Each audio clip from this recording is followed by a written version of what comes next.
భక్తివర్ణ ప్రేక్షకులకు శుభోదయం 8/8/2025 స్వస్తి శ్రీ చాంద్రమానం విశ్వావసునామ సంవత్సరం దక్షిణాయనం వర్ష ఋతువు శ్రావణ మాసం శుక్లపక్ష చతుర్దశి శుక్రవారం చతుర్దశి మధ్యాహ్నం 1:44 వరకు ఉత్తరాషాఢ నక్షత్రం మధ్యాహ్నం 3:05 వరకు రాత్రి వర్జ్యం 7:09 నుండి 8:48 వరకు కూడా రాత్రి వర్జ్యాలు ఉన్నాయి. దుర్ముహూర్తం ఉదయం 8:16 నుండి 9:07 వరకు కూడా ఉదయ దుర్ముహూర్తాలు. మళ్ళీ మధ్యాహ్నం 12:31 నుండి 1:22 వరకు మధ్యాహ్నం దుర్ముహూర్తాలు. సూర్యోదయం 5:44, సూర్యాస్తమయం 6:28. అమృత గడల ఉదయం 8:25 నుండి 10:05 వరకు. రాహుకాలం ఉదయం 10:30 నుండి 12 వరకు రాహుకాలం. శుభ సమయం ఉదయం 6 నుండి 7:30 వరకు ఉదయ శుభకాలం. మధ్యాహ్నం 3:30 నుండి 4 వరకు శుభకాలం. ప్రీతి యోగం ఉదయం 7-6 వని మధ్యాహ్నం 1:44. భద్రకరణ రాత్రి 1:38. ఈరోజు వరలక్ష్మి వ్రతం. శ్రావణ మాసంలో ఈ సంవత్సరం మామూలుగా 4 వారాలు వస్తాయి, శుక్రవారాలు. ఈ సంవత్సరం 5 వారాలు వచ్చాయి కాబట్టి భవిష్యత్ ఉత్తర పురాణంలో అనేక పురాణాలు అనేక గ్రంథాల్లో పౌర్ణమికి ముందుగా వచ్చేది శుక్రవారము నాడు నన్ను పూజింపబలేను అని వరలక్ష్మీదేవి సూచించింది కాబట్టి చారుమతీదేవికి చెప్పింది కాబట్టి ఈ సంవత్సరం మరి ఏమంటే 3వ వారం వచ్చింది ఏమిటనే సందేహం రావచ్చు అన్నమాట. పౌర్ణమికి ముందుగా వచ్చింది కాబట్టి పౌర్ణమి తిథి ఇంకా బాగా ఉంది కాబట్టి ఒకరోజు ముందుగానే శుక్రవారం వచ్చింది కాబట్టి 2వ శుక్రవారం అనే సందేహం తీసేసి 3వ వారం అయినప్పటికీ కూడా పౌర్ణానికి ముందుగా వచ్చింది కాబట్టి ఈ శుక్రవారాన్ని వరలక్ష్మి వ్రతాన్ని ఆచరించాలి. అమ్మవారు నమస్తేస్తు మహామాయే శ్రీపీఠే సురపూజితే శంఖచక్ర గదాహస్తే మహాలక్ష్మీ నమోస్తుతే. అనేక రూపాల్లో లక్ష్మీదేవి ఉంది, కానీ అష్టలక్ష్మిలుగా ఉన్నప్పటికీ అవి కాకుండా సిద్ధలక్ష్మీ, మోక్షలక్ష్మి, జయలక్ష్మి, సరస్వతి, శ్రీర్లక్ష్మీచ వరలక్ష్మీచ ప్రసన్న మమ సర్వదా.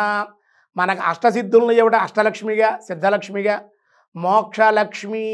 ఈ జీవుడు ఈ దేహాన్ని వృద్ధాప్యంలో భరించలేని సమయంలో అమ్మవారే మళ్ళీ స్వామికి చెబుతుంటారు, స్వామి ఆ దేహాన్ని మొయ్యలేకపోతున్నాడు వృద్ధాప్యంలో, వాడికి మోక్షాన్ని ఇవ్వండి స్వామి అని స్వామికి సిఫారసు చేస్తుంది లక్ష్మీదేవి. అప్పుడు మోక్షాన్ని ఇస్తాడు, దేహాన్ని విడిచిపెట్టి కొత్త దేహంలోకి వెళ్తాడు వీడు. అందుచేత మోక్షలక్ష్మి అన్నారు. సిద్ధలక్ష్మి, మోక్షలక్ష్మి, జయలక్ష్మి. యుద్ధానికి వెళ్ళేటప్పుడు ఏదైనా కార్యానికి వెళ్ళేటప్పుడు విజయాన్ని కలిగించే లక్ష్మీదేవే జయలక్ష్మి. జయలక్ష్మి, సరస్వతి, విద్యని జ్ఞానాన్ని కూడా ఇచ్చేటువంటిది లక్ష్మీదేవి కూడా జయలక్ష్మి అన్నారు. కాబట్టి వరలక్ష్మి ఇక్కడ వరాలు ఇచ్చేటువంటి లక్ష్మి. అంటే ఎవరైతే మహిళలు కోరుకుంటూ ఉంటారో వాళ్ళకి అన్యోన్యమైన దాంపత్యం కావాలన్నా, సంతానం కలగాలన్నా, సౌభాగ్యం కలగాలన్నా, పుణ్యస్త్రీత్వాన్ని కలగాలన్నా, ఆ స్త్రీకి సౌభాగ్యం కలగాలన్నా, మంగళకరమైన ద్రవ్యాల మాంగళ్యం, పువ్వులు, గాజులు, చీర కట్టుకోవడం, చక్కగా బొట్టు పెట్టుకోవడం, కాటుకు పెట్టుకోవడం, గాజులు వేసుకోవడం, గడపకు పసుపు రాయడం, ఇంటికి తోరణాలు కట్టుకోవడం, ఇది సాంప్రదాయం. ఇంట్లో ఎప్పుడు కూడా దీపం వెలుగుతూ ఉంటే ఆ ఇంట్లో లక్ష్మీదేవి అష్టలక్ష్ములు ఉంటారు.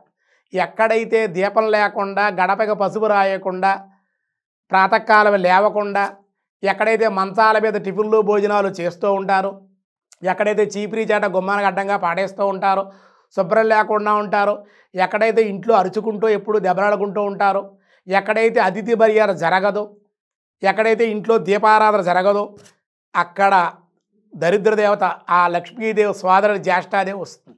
లక్ష్మీదేవి ఉండాలి అంటే ఇంట్లో ఆవునేగా నువ్వులను దీపారాధన వెలగడం, ఇలా శుక్రవారం లక్ష్మీదేవిని ఆరాధించడం వల్ల భర్తకి బాగుంటుంది, మీకు కూడా సౌభాగ్యం. మీరు బాగుంటేనే భర్త బాగుంటుంది. గృహే గృహలక్ష్మి. లక్ష్మీదేవి అంటే ఎవరో కాదు, మీరే లక్ష్మీదేవి. గృహం అంటే భర్తకు కాదు, పిల్లలకు కాదు. గృహం అంటే గృహలక్ష్మి మీరే. లక్ష్మీదేవి అంశే మీరు. అమ్మవారు స్వరూపాలు కనుక జగన్మాత స్వరూపాలు లక్ష్మి. అమ్మవారు ఆడవాళ్ళైతే పరమాత్మ స్వరూపం, సహస్రశీరు షాపురుష అన్నారు. అంటే పురుష స్వరూపం అంతా కూడా పరమాత్మే కదా. పురుషులు భగవత్ స్వరూపాలు, స్త్రీలు ప్రకృతి స్వరూపాలు, అమ్మవారి స్వరూపాలు. కాబట్టి మీరే లక్ష్మి. కనుక మీరు పాజిటివ్గా ఉన్నట్లయితే, మీరు అనుగ్రహించినట్లయితే, అర్చించినట్లయితే అమ్మవారు మీలో ప్రవేశిస్తుంది. మీరు పాజిటివ్గా ప్రశాంతంగా ఉండగలుగుతారు. ఆ జీవన విధానాన్ని అంతా కూడా ప్రశాంతంగా తీసి వెళ్ళగలుగుతారు. మీరు వ్యతిరేక దిశలో ఉన్నారనుకోండి, గాళ్ళకు పసుపు రాయటమే నాన్ సెన్స్ గోన్ సెన్స్, నేను బొట్టు పెట్టుకోని అన్నట్టుగా ఉపయోగం లేదు. బొట్టు పెట్టుకోవడం ఎడా పింగళ సుషుమ్నా నాడిని ఇక్కడ ఉంటుంది. ఈ పసుపుతో తయారు చేసిన కల్తీ లేని కుంకాన్ని గారు ధరించినట్లయితే అది కూడా పూజ చేసినది. సుషుమ్నా నాడి ద్వారా జ్ఞానం వస్తుంది. అంతేకాకుండా ఆడవాళ్ళకి నెలవారీ ఋతుక్రమణ దోషాలు ఉంటాయి కాబట్టి అవి తొలగడం కోసం ఇక్కడ బొట్టు పెట్టుకుంటే ప్రశాంతంగా ఉండగలుగుతారు. స్త్రీ సౌభాగ్యం మరింత ఓర్పు మరింత శాంతం పొందడం కోసమే కుంకుమ ధారణ చేయాలని, సౌభాగ్యం అని ప్రతి వాళ్ళ దృష్టి కూడా మగవాళ్ళ మీద కానీ పురుషుల మీద కానీ స్త్రీల మీద కానీ చూడగానే వాళ్ళ మీదే పడుతుంది. కాబట్టి ఇక్కడ బొట్టు పెట్టుకోవడం వల్ల వాళ్ళకి దిష్టి అనేటువంటిది కానీ ఇదేది కూడా తగలదన్నమాట. ఆ బొట్టు మీద వాళ్ళ మనసు కేంద్రీకృతం అయిపోతుంది. అలా అవడం వల్ల నెగిటివ్ ఎనర్జీ అనేటువంటి వాడికి రాదన్నమాట. అది అందులో కూడా అంతరార్థం కూడా ఉందన్నమాట. బొట్టు సౌభాగ్యాన్ని ఇస్తుంది.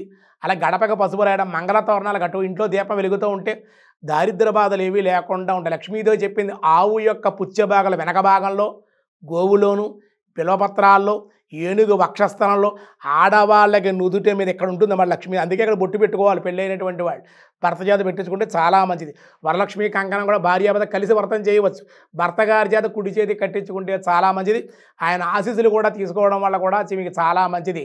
అత్తమామలు ఆడబడుచులు దగ్గర అంతా కూడా ఉండి ఈ వ్రతం చక్కగా చేయించాలి, చేయించుకోవాలి, అందరూ ఆచరించాలి అని భక్తి వన్న ద్వారా మీకు తెలియజేస్తూ ఉన్నాం. భక్తి మీరు ఎవరైనా కానీ విదేశాల్లో కానీ మీకు ఆడ పురోహితులు కానీ దేవాలయంలో ఉండే అర్చకులు కానీ దూరంగా ఉంటే భక్తి వన్లో తెలుగు వన్ లేదా భక్తి వన్ వరలక్ష్మి వ్రతం లాగిన్ అయితే కనుక మన భక్తి వన్ మీ అందరికీ కూడా తెలుగు వన్ కూడా మీకు వరలక్ష్మి వ్రతాన్ని చాలా సంవత్సరాల క్రితం నుంచి కూడా మనకు వస్తుంది. కాబట్టి మీరు పూజా సామాగ్రి దగ్గర పెట్టుకుని ఈ వ్రతాన్ని సునాయాసంగా మీరు యూట్యూబ్లో భక్తి వన్ తెలుగు వన్ వరలక్ష్మి వ్రతాన్ని మీరు చక్కగా చూసి సునాయాసంగా మీరు చేసుకోవచ్చు. ఆ విధంగా రూపొందించారు భక్తి వన్ వాళ్ళు. మీరందరూ కూడా అర్చించి అందరూ తరించాలనే భక్తి వన్ కోరుకుంటోంది. అందరికీ కూడా మహిళలందరికీ కూడా భారతీయులకి ప్రవాస భారతీయులకి మహిళలందరికీ కూడా వరలక్ష్మీదేవి అనుగ్రహం కలగాలని, లక్ష్మీ అనుగ్రహంతో మీరందరూ సిరి సంపదలతో తొలతూగుతూ ఉండాలని కోరుకుంటూ ఉన్నాం. దినారంభ చక్రంలో ఈరోజు ముందుగా మేషరాశి వారికి నూతనమైన వస్త్ర ఆభరణ లాభాలు ఉన్నాయి. వృషభ రాశి వారికి ఈరోజు ధనయోగం మరియు రుణములు తీర్చగలుగుతారు. మానసికంగా కొంచెం విచారం ఉండే అవకాశాలు.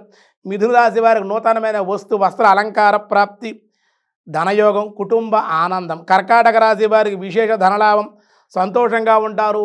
దైవబలం. సింహరాశి వారి దైవబలం, దేవాలయ దర్శనాలు, మృష్టాన్న భోజనాలు, ఆనందంగా ఉండగలుగుతారు. కన్యారాశి వారికి దూర ప్రాంత ప్రయాణాలు, అలసట, అధిక ఖర్చులు, కొంచెం ఇబ్బంది పెట్టే అవకాశం ఉంది. తులారాశి వారి శారీరక మానసిక విచార, రుణదాతల యొక్క ఒత్తిడి ఉండే అవకాశం ఉంది. వృశ్చిక రాశి వారి విశేష ధనయోగం, కానీ ఉద్యోగంలో సమస్యలు ఉండే అవకాశాలు ఉన్నాయి. కొంచెం ధనయోగం కూడా ఉంది సాయంకాలానికి. ధనుసు రాశి వారు దైవ కార్యక్రమాల్లో పాల్గొంటారు. బంధువులతోటి కలిసే అవకాశం ఉంది ఈరోజు. అలాగే మకర రాశి వారి ప్రయాణ సౌఖ్యం, దూరపు బంధువుల కలయిక కూడా ఆనందాన్ని ఇస్తుంది ఈరోజు. కుంభరాశి వారికి ఈరోజు స్థిరాస్తుల విషయంలో ఒక కొలిక్కి వచ్చే అవకాశం, కుటుంబ ఆనందం, సంతోషం. మీనరాశి వారి కుటుంబంలో శుభకార్యాలు కలిసి వస్తాయి, గృహ జీవిత ఆనందం. ఈరోజు విష్ణు సహస్రనామంలో వ్యాసాయ విష్ణు రూపాయ వ్యాస రూపాయ విష్ణవే నందనః ఓం నందనాయ నమః అన్నారు. 527వ నామ విష్ణు సహస్రనామంలో తన్ను ఆశ్రయించిన వారందరికీ కూడా ఆనందాన్ని కలిగించే ఈశ్వరుడే అగుట చేత పరమాత్మని నందనః అనబడ్డాడు. అంతే స్వామి ఆనందాన్ని ఇచ్చేటువంటి వాడు, ఆనందంగా ఉండేటువంటి వాడు కనుక ఆయన్ని నందనందనః అన్నారు.